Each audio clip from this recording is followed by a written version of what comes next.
ریشمی دوپٹہ دو ٹکڑے ہو گیا۔ عیسائی دنیا جسے رچرڈ شیر دل کہہ کر پکارتی اور فخر کرتی تھی، اور جسے وہ یورپی ملکوں نے اپنی افواج کی سربراہی سونپ کر فلسطین کی جنگ میں صلاح الدین ایوبی کے مقابلے میں لا کھڑا کیا تھا، اسی بادشاہ رچرڈ کا قاصد صلاح الدین ایوبی کے سامنے سر جھکائے کھڑا تھا۔ اس کے چہرے پر تذبذب تھا۔ وہ اپنے بادشاہ رچرڈ کی طرف سے ایک ایسا پیغام لے کر آیا تھا جس کے بارے میں اس کا دل کہہ رہا تھا کہ مسلمانوں کا بادشاہ اس کا مثبت جواب نہیں دے گا۔ سلطان صلاح الدین ایوبی نے بادشاہ رچرڈ کا پیغام پڑھا اور قاصد پر ایک نگاہ ڈالی، جس کی گھبراہٹ میں مزید اضافہ ہو گیا تھا۔ انہوں نے قاصد کی ذہنی حالت بھانپ لی تھی اور مسکراتے ہوئے نرم لہجے میں جواب دیا، بادشاہ رچرڈ سے کہہ دیجئے کہ ہمیں ان کی درخواست منظور ہے۔ ہم اپنے فوجی کمانڈر کو ابھی حکم بھجوا دیتے ہیں۔ ہمیں یقین ہے کہ 7 روز تک مکمل جنگ بندی کے عارضی معاہدے پر خود شاہ رچرڈ اور ان کی افواج بھی پوری طرح عمل کریں گے۔ صلیبی افواج کی طرف سے کوئی چھیڑ خانی ہوئی تو پھر ہم یہ درخواست رد کر دیں گے۔ سلطان صلاح الدین ایوبی نے قاصد کے سر کا بھرپور جائزہ لیتے ہوئے کہا، ہماری طرف سے شاہ رچرڈ کو مبارک بھی پیش کر دیں کہ وہ ایک اہم فریضے سے سبکدوش ہو رہے ہیں۔ قاصد کے چہرے کا اضطراب دور ہو چکا تھا۔ وہ سوچ بھی نہیں سکتا تھا کہ مسلمانوں کا سلطان اتنا فیاض بھی ہوگا۔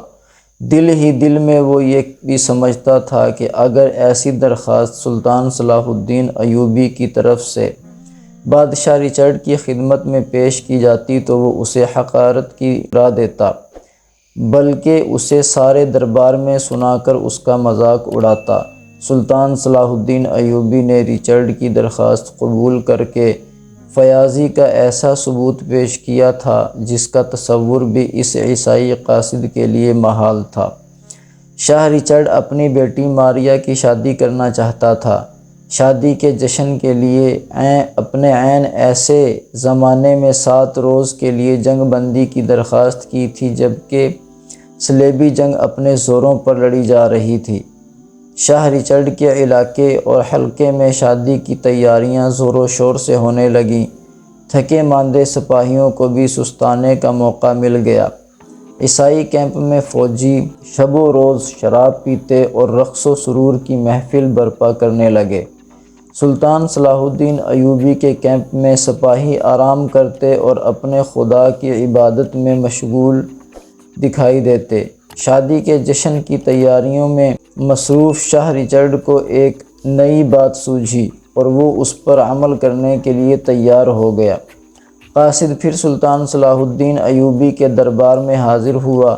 اس بار سے یقین تھا کہ سلطان صلاح الدین شاہ رچرڈ کا دعوت نامہ بھی قبول نہیں کرے گا۔ ذہین اور عاقل قاصد بڑے غور سے سلطان صلاح الدین ایوبی کے چہرے کے تاثرات سمجھنے کی کوشش کر رہا تھا۔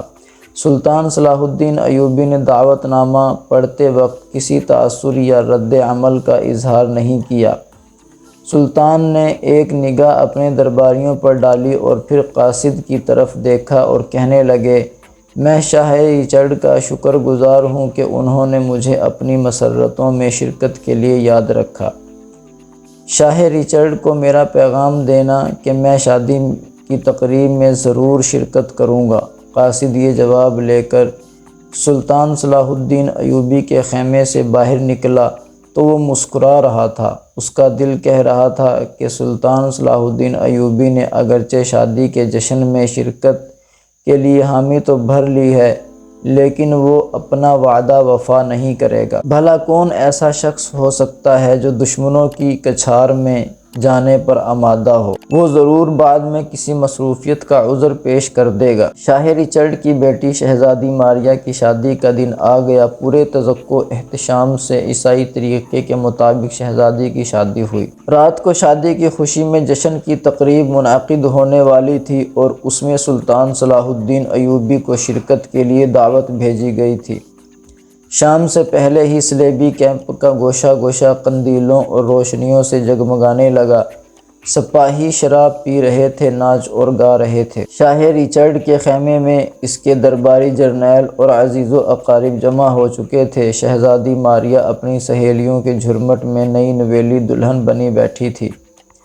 شاہ رچرڈ بڑا ہانکنے لگا تھا، وہ اپنی شجاعت کے قصیدے خود ہی پڑھ رہا تھا، بار بار اپنے سامعین کو کہہ رہا تھا کہ سلطان صلاح الدین ایوبی نہیں آئے گا، اس میں ہمارے کیمپ کا رخ کرنے کی جرت کہاں۔ سلطان صلاح الدین ایوبی نے اپنے کیمپ میں بڑے اطمینان اور خشوع و خضوع سے نماز عشاء ادا کی۔ نماز سے فارغ ہو کر وہ خیمے سے باہر نکلے جہاں ایک خادم ان کا خاص گھوڑا لیے موجود تھا۔ سلطان صلاح الدین ایوبی گھوڑے پر سوار ہوئے اور گھوڑا چلنے لگا۔ سلطان صلاح الدین ایوبی کے پیچھے 2 گھڑ سوار بھی چلے آ رہے تھے جو شادی کے تحائف اٹھائے ہوئے تھے۔ اب رات بہت ہو گئی۔ شاہ معظم ایک درباری نے شاہ رچرڈ کو مخاطب کر کے کہا، مسلمانوں کا سلطان نہیں آئے گا۔ اب خانِ شاہ رچرڈ نے اس کی بات کاٹتے ہوئے کہا، مجھے معلوم تھا وہ نہیں آئے گا، میں نے اسے مرعوب کرنے کے لیے جو انتظام کیے تھے وہ بیکار گئے۔ عین اس لمحے حاجب نے اعلان کیا، مسلمانوں کے سلطان صلاح الدین ایوبی تشریف لا رہے ہیں۔ حیرت اور استعجاب سے شاہ رچرڈ اور اس کے درباریوں کے منہ کھلے کے کھلے رہ گئے۔ شاہ رچرڈ اپنی حیرت اور بکھلاہٹ پر قابو پانے کی کوشش کرتے ہوئے باہر کی طرف لپکا۔ تھوڑی دیر بعد سلطان صلاح الدین ایوبی اپنے 2 خدمت گزاروں کے ساتھ خیمے میں داخل ہوئے۔ خادموں نے تحائف اٹھا رکھے تھے۔ یہ تحائف سلطان صلاح الدین ایوبی نے نئی نویلی دلہن شہزادی ماریہ کو پیش کیے۔ اس کے فوراً ہی بعد دونوں خادم خیمے سے باہر چلے گئے۔ شاہ رچرڈ کا خیمہ جو اس تقریب کے لیے بہت سجایا سنوارا گیا تھا جس سے شاہ رچرڈ کی شان و شوکت کا اظہار ہوتا تھا۔ سلطان صلاح الدین ایوبی نے اسے ایک نظر دیکھا اور پھر اس میں کوئی دلچسپی باقی نہ رہی۔ عیسائی سردار، جرنیل اور اکابرین حیرت سے اس شخص کو دیکھ رہے تھے جس کے خلاف وہ لڑ رہے تھے، اور وہ کمال بے نیازی سے اکیلا ان کے درمیان بیٹھا تھا۔ اسے کسی قسم کے خوف اور خطرے کا احساس تک نہ تھا۔ سلطان صلاح الدین ایوبی کی یہ بے نیازی مردانہ وقار شاہ رچرڈ کو کھٹکنے لگا۔ اس نے سلطان صلاح الدین ایوبی سے کہا، آپ کے جنگ سے دستبردار ہونے کا وقت آ گیا ہے، مگر کیوں؟ سلطان صلاح الدین ایوبی نے کمال سادگی سے پوچھا، وہ اس لیے کہ یروشلم پر عیسائی کا حق ہے، یہ ہمارا مقدس مقام ہے، پھر ساری دنیا کے عیسائی یروشلم کے لیے سر دھڑ کی بازی لگائے ہوئے ہیں، آپ جیت نہیں سکیں گے اور بلا وجہ مسلمان سپاہیوں کی موت کا باعث بنیں گے۔ سلطان صلاح الدین ایوبی کا چہرہ بے تأثر تھا، وہ کسی بات سے اثر نہیں لے رہے تھے۔ انہوں نے بڑے وقار سے جواب دیا، شاہ رچرڈ یہ بحث بیکار ہے، یہ خوشی کا موقع ہے، فلسطین کا فیصلہ میدان جنگ میں ہوگا، اس کے سوا مسئلے کا کوئی اور حل نہیں ہے، چند روز میں فیصلہ ہو جائے گا کون جیتتا ہے اور کون ہارتا ہے۔ سلطان صلاح الدین ایوبی کی اس مسکت جواب نے شاہ رچرڈ کو یہ موضوع بدل دینے پر مجبور کر دیا۔ وہ دیکھ رہا تھا کہ اس کے درباری اور اس کے جرنیل سلطان صلاح الدین ایوبی کی بے خوفی سے مزید متاثر ہوتے چلے جا رہے ہیں۔ اب شاہ رچرڈ نے اپنا خفیہ ہتھیار استعمال کرنے کا فیصلہ کیا۔ اس نے بعض ماہر سپاہیوں کو خاص جنگی کرتب دکھانے کے لیے تیار کیا تھا۔ اس کے اشارے پر وہ سپاہی آ گئے، واقعی ان کے کرتب متاثر کرنے والے تھے۔ انہوں نے اپنی بہادری اور شجاعت کے ایسے نمونے پیش کیے کہ تمام درباری عش عش کر اٹھے۔ سلطان صلاح الدین ایوبی تلواروں کا ماہرانہ کھیل غور سے یوں دیکھ رہے تھے جیسے اسے ان مظاہروں میں دلچسپی تو ہے مگر وہ ان سے زیادہ اثر نہیں لے سکے۔ مظاہرے ختم ہوئے تو شاہ رچرڈ نے بڑے فخر سے کہا، سلطان آپ نے دیکھا میرے پاس کیسے کیسے سپاہی ہیں، کیا آپ کے سپاہی ان کا مقابلہ کر سکیں گے؟ اسی لیے میں کہتا ہوں آپ جنگ ختم کر کے چلے جائیں۔ سلطان صلاح الدین ایوبی اپنی نشست سے اٹھے، انہوں نے اپنی ہلالی تلوار نیام سے نکالی تو اس کی آب و تاب سے دیکھنے والوں کی آنکھیں خیرہ ہونے لگیں۔ سلطان کے چہرے پر بلا کا وقار تھا۔ انہوں نے آہستہ سے کہا، میں صرف ایک چیز دکھاتا ہوں، پھر آپ جواب دیجئے گا کہ کیا آپ کا ایک بھی سپاہی تلوار کے ایسے ماہرانہ استعمال کی صلاحیت رکھتا ہے۔ یہ کہہ کر سلطان صلاح الدین ایوبی بڑے وقار سے چلتے ہوئے دلہن شہزادی ماریہ کے پاس پہنچے۔ اس کے سامنے سر کو قدرے جھکا کر انہوں نے بڑے نرم لہجے میں کہا، شہزادی، کیا آپ کا یہ انتہائی مہین ریشمی دوپٹہ لے سکتا ہوں؟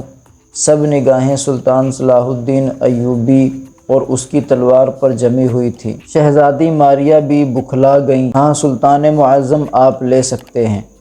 اس نے کانپتے ہاتھوں سے اپنا قیمتی سفید رنگ کا بہت ملائم، بہت مہین ریشمی دوپٹہ اتار کر سلطان صلاح الدین کے سامنے پیش کر دیا۔ سلطان نے شکریہ ادا کر کے وہ دوپٹہ لیا، شاہ رچرڈ پر ایک نگاہ ڈالی، پھر وہاں موجود تمام جرنیلوں درباریوں کو وقار بھرے انداز میں دیکھا اور وہ نازک دوپٹہ ہوا میں اچھال دیا۔ اس سے پہلے کہ وہ دوپٹہ زمین پر آتا، سلطان نے لپک کر اس پر اپنی تلوار سے وار کیا اور وہ دو ٹکڑے ہو گیا۔ سلطان صلاح الدین ایوبی نے اپنی تلوار نیام میں ڈالتے ہوئے کہا، کیا شاہ رچرڈ آپ خود یا آپ کی فوج میں کوئی ایسا سپاہی ہے جس کی تلوار ایسے نرم اور مہین دوپٹے کو کاٹ سکے؟ کوئی ہے تو اسے کہے کہ آئے اور اس کا ثبوت پیش کرے۔ پورے دربار پر سناٹا چھا گیا۔ کوئی ایسا نہ تھا جس کی تلوار کی دھار اتنی تیز ہو۔ سلطان صلاح الدین ایوبی متانت سے کھڑے رہے، پھر جب کوئی نہ آیا تو انہوں نے جانے کی اجازت لی اور اعتماد کے ساتھ قدم اٹھاتے ہوئے اکیلے ہی خیمے سے باہر نکل گئے۔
Thanks for watching.